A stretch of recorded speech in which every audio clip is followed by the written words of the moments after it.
Over 20 years ago I bought this HP5360A computing counter.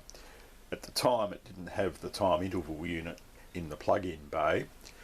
I bought it at a local auction for I think about $50 or so, and really didn't think much about it. I just used it as a counter. It was working fine and I wasn't making any super precise measurements, so the readings I was getting from it was okay. Not so long ago I started reading up about this and I was quite amazed about the technology that was in it for the time that it was built. And they used an interpolation system which reduced the count error by a factor of about 1,000. Here is an excerpt of US patent 3133189, electronic interpolating counter for the time interval and frequency measurement. This was filed on August 5, 1960 and granted May 12, 1964. It's signed to Hewlett-Packard. From the overall block diagram shown here, this is very similar to that of the 5360A. From the granting of the patent to the actual production equipment took around about 5 years. The accuracy and resolution of a measurement is proportional to the time required for the measurement, and this graph shows the comparison between the measurement accuracy of the computing counter and a more conventional counter. The basic measurement is an extension of time intervals shown in the current image, where the time interval t, which is the input signal, is equal to t0 plus t1 minus t2. t0 is the total number of clock pulses occurring over the measured time interval. t1 is the time interval between the start pulse and the first clock pulse, and t2 is the interval between the stop pulse and the next clock pulse. The start interpolator measures t1 by charging a capacitor at constant current. The capacitor is then discharged by a second current 1,000 times smaller. The time taken to discharge the capacitor to its initial state is then 1,000 times longer than the charging time t1. t2 uses the same technique. The other interesting and cool feature about this counter was it was the first one that HP built that actually combined not only a frequency counter and, as I said, this interpolation system, but also a complete calculation engine. So it actually had reverse Polish notation calculator built in, and that calculator was used to operate on input signals and perform the various functions required based on the front panel settings of this counter.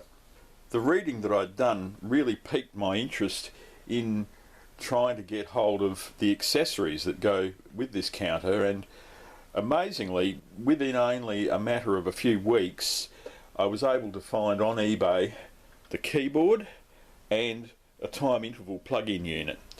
I'm still looking for the adapter unit. There's a plug-in adapter here that allows you to plug in the plug-in units for the 5245L series of counters.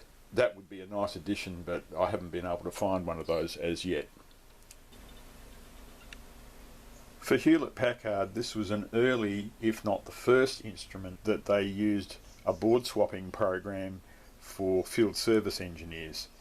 And there was actually a complete fold-out sheet that had all of the troubleshooting you can do to work out to board level where a particular issue was. From what I've heard on the internet and through other sources within HP, this was called a resource hog. Other people have called it a computing pig. Well, this wasn't intended to be a repair video, as I was getting keyboard connected and tested out. And anyway, I'd got to a point where I thought I'd better do some checks on the counter, and noticed that the self-check function was showing a slight error on the 10 megahertz reference signal. And anyway, I went through the calibration procedure, which worked up to a point, but then we ran out of adjustment range, still with it not quite in spec. So I thought, well, what I'd better do is check the power supplies, because there may be the adjustments for the calibration were power supply related, and I thought, okay, I better go around and check all the rails. Well, unfortunately in this unit, as far as I can tell, there are no specific test points for all of the rails, and we've got plus and minus 5, plus 179, plus and minus 15, plus 24, and I think plus 20. So all these regulated voltages need to be checked, and the easiest way to do that was to solder on short pieces of lead wire onto the relevant circuit boards and make the measurements one by one. It's a bit of a laborious process, but it's doable.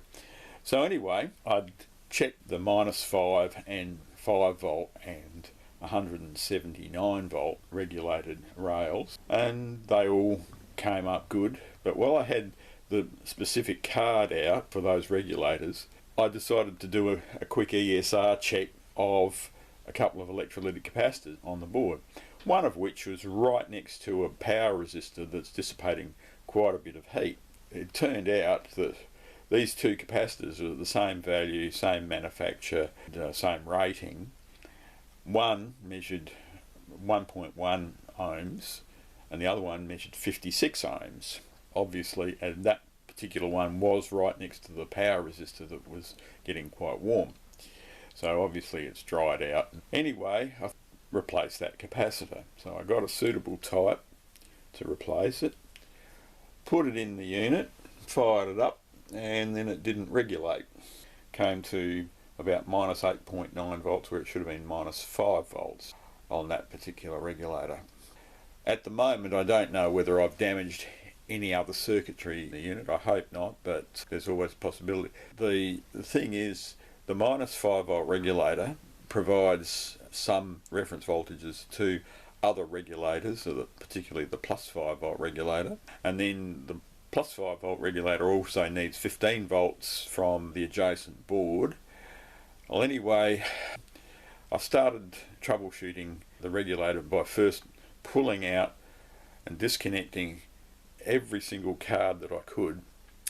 That's, as you see here on the left hand side, we've got a lot of the cards, the displays out, everything else that's left in the unit doesn't run off minus 5 volts. So I was able to start troubleshooting. Well, made a few measurements and found that the reference transistors in the reference circuitry for the minus 5 volt regulator, one was bad, and it opened, and it was not the correct drive for subsequent transistors in the regulator.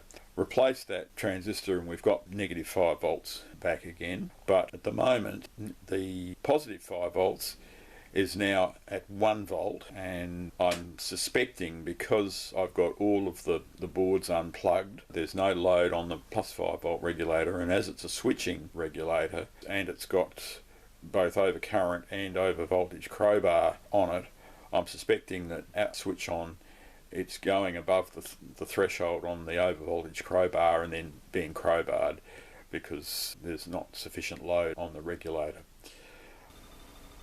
After reading the manual a bit more, I found that there's, on the underside of the equipment, inside at the back, is a couple of BNC connectors, and you can see here where I have this cable plugged in, that is actually the test point for the plus 5 volts, and loading that with about 33 ohms from this power resistor to the left, I've determined we're still getting the same voltage out over 1 volt on the 5 volt rail.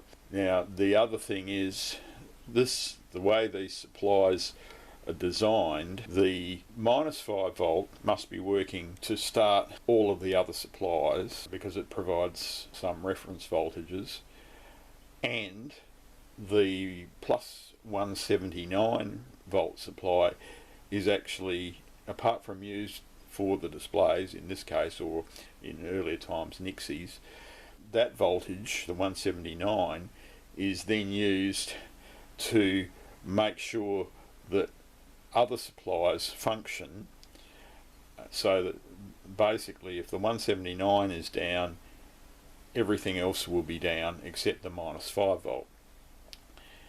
And in having said that, from what I can see of the circuit, the plus 15 volt must be up for the plus 5 volt to work, and if the plus 15 volt is dependent on the 179, then that won't work, and therefore the 5 volt won't work, and so on down the line. So the next step I've got to do is, having loaded the 5 volt supply with what should be sufficient resistive loading to provide an output current, it's not running. So I would suggest then that we're still getting the over voltage crowbar working, simply because the measured voltage on the output is still higher, simply because the plus 15 volt line is down. So that's the next thing to check, is whether the plus 15 volt going into the plus 5 volt supply is down. Following a couple of voltage checks, I was checking the voltage here at this point, which is a current limiting resistor that comes in from a 15 volt supply, and the other side goes to this capacitor, also to this Zener diode here, 10 volt Zener diode. When I measured it at this point, it was 13.5 volts, so obviously the Zener wasn't doing its job. Pulled the Zener out, put it on the curve tracer, and it was absolutely open in the reverse bias direction.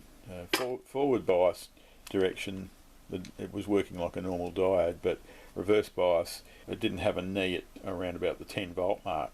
Here is the characteristic curve of a 10 volt Zener diode. To the right you can see the forward bias knee of the curve, and to the left you can see the reverse bias knee, which in this case is at 10 volts. So I've gone and got one of my 10 volt Zeners and just checked that the specifications are okay. Anyway, this diode is HP part number 1902-0025. It was a 400 milliwatt 5% 10 volt Zener, and the 1N758A that I have is a 500 milliwatt 5% 10 volt Zener, so I'm going to put that in. So I'm guessing that that's the issue. Okay, the board's back in, and we'll just see whether this works. Well, we've got some digits on the display. On the right of screen is the Interpolator A4 board, which is underneath the box section there. The box section is the A58 oven for the A3, N1 and N2 expander circuits. It's all temperature controlled as a separate entity from the main crystal oscillator reference oven. In the counter, I'm having a bit of trouble setting the calibration for this part of the unit. Here is the A3 interpolation expander board. This board is normally situated in the A58 oven assembly to maintain a constant temperature of 75 degrees C. You can see here a few of these resistors have been lifted for testing. Today I received precision resistors to replace this pair and this pair of resistors. This pair set the discharge current of around about 10 microamps for the capacitors used in the time expansion, and these two set the charging of a capacitor at 10 milliamps. I was unable to get an adjustment of the N1 and N2 interpolator values to the nominal 1000 that they state in the manual, and to get them together within plus or minus 3 counts of that. So when I pulled the board apart, I started just measuring values around the circuit, and I found that one of these two current setting resistors for the charging, which the one that came out of this side, that was about 7% high, and so it's obviously changed value due to aging. But these two here are a 430 ohm resistor, 1%, as a charging resistor, and the discharging resistor is a 562K. Now these two are around about 10 to 12K higher than normal, works out at about 2% higher, and these are a 1% resistor. So again, aging has made these resistor values shift, and particularly when the thing's running at an elevated temperature of 75 degrees C. So I decided in doing the replacements I would use resistors that have a known temperature coefficient that is a lot lower than the original, and these ones that I've selected, these two here and these two here, I've selected resistors that have about a 15 part per million per degree C temperature coefficient, and I've also selected 0.1% resistors, just so that over the remaining life of the unit there shouldn't be any major drift in those resistors even at the elevated temperatures. I was not all that happy that that would be the only thing wrong with this board. I went around and did some diode checks on all the transistors on the board and came up with the fact that Q14 here had a short between emitter and base, so obviously that was going to cause a problem. And in fact, Q1 and 4 and 12 and 14 are the actual switching transistors that turn the charging current on, turn discharge current on and off, and they're a high frequency transistor, typically an FT in the range of 900 megahertz to 2 gigahertz. So rather than just putting any old transistor in here to get the board going, I found that the transistors are available, and I have 10 or so on order coming in about a week. Just received the 2N5179 transistors that I'd ordered about a week ago, so I can now replace this one here that was dead. Well, the transistors came today, put the transistor in, soldered in, and that's done. But getting the oven ready again to accept the expander board, I had one minor problem the other day. A wire broke off, well, actually a pin, one of these pins on the wires broke off, and I was struggling with this one wire for probably half an hour, and then I just got to the point I thought, no, give up on it at the moment, you're not in the right frame of mind. Because what was happening was I was just using a standard pair of wire strippers, and the wire was just breaking. There was nothing I could do. Even running a scalpel blade around the insulation and trying to peel it off, that didn't work. The wire would also break. Because what's happened is, over the years, the wire that they used in here, with the thermal cycling and also just the elevated temperature, there's quite a bit of corrosion on the surface of the lead wires in here. And as far as I can tell, and I've got no real reason to know what they've used, but I'm assuming this might have only been PVC ribbon cable that they've used in here, which, if that's the case, then it's not particularly good, because generally PVC is not really used much above about 105 degrees or so, and we're running this at 75 degrees constantly. This has just gone hard with age and quite brittle. the lead wires inside the insulation have also got corroded, and that's gone brittle as well over the years of heating. So generally it just seems like it's getting to a point where it's not even worth trying to repair these pins, because basically there's 18 of these little pins on the end of these wires which plug into these sockets on the board. Now, I'd had one break and I was having trouble with it, so I put it aside. I thought, no, I'll work on it later, as I just said. But today I've started working on that one and I fixed it. And in fact, what I did was I actually used a new piece of PTFE covered wire, green wire, because I'd actually stripped it that much. It kept on getting shorter and shorter and shorter. And I worked out a technique where I could scribe an indentation around the perimeter of the wire with a scalpel blade, and then cut in and parallel to actually cut away the old insulation.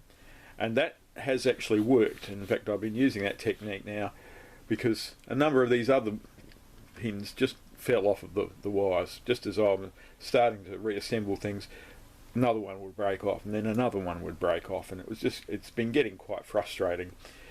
And then I got all these ready, and I was just about to connect them up to the board, and then one of the other end has broken off as well, and I've just got to a point where it's just going to be a total nightmare. So what I've decided to do is to completely rewire the oven, which is a drastic step if you like. I don't know how easily the oven is going to come apart. I've got to actually get this internal insulation out with the cast aluminium box that's in here, and I've got to try and get that all out of the plastic enclosure without damaging either the plastic enclosure or the insulation. Some of it has come away from the plastic box, so that's not too bad. It might just be sitting in there, I don't know. In fact, if I press, it seems as though it might just be a push fit in there, and it might not actually be glued in, hopefully, but time will tell on that. Anyway, I've decided that I'm going to completely rewire this, and it's going to be quite an exercise. So the first thing was having a look at what wire is available, and of course any ribbon cable I buy, it's going to be in rolls, and I'm going to be forced to use what's available. This is relatively small diameter ribbon. The individual wires are, I think, 28 gauge. There's only a few available locally from, say, RS or Element 14, and you've got a minimum 25 metre roll. So we're talking between $50 and $100 depending on the wire, but all of it seems to be PVC, and I'm just a little bit wary of using PVC coated wire in this oven. Using PTFE is going to be a lot better because they have a maximum operating temperature of 200 degrees C, so we've got plenty of margin there. For peace of mind, I'd rather rewire the whole thing. Well, that's it for now. Stay tuned for part 2 when we do an extreme teardown of the Interpolator oven and repair of its internal wiring.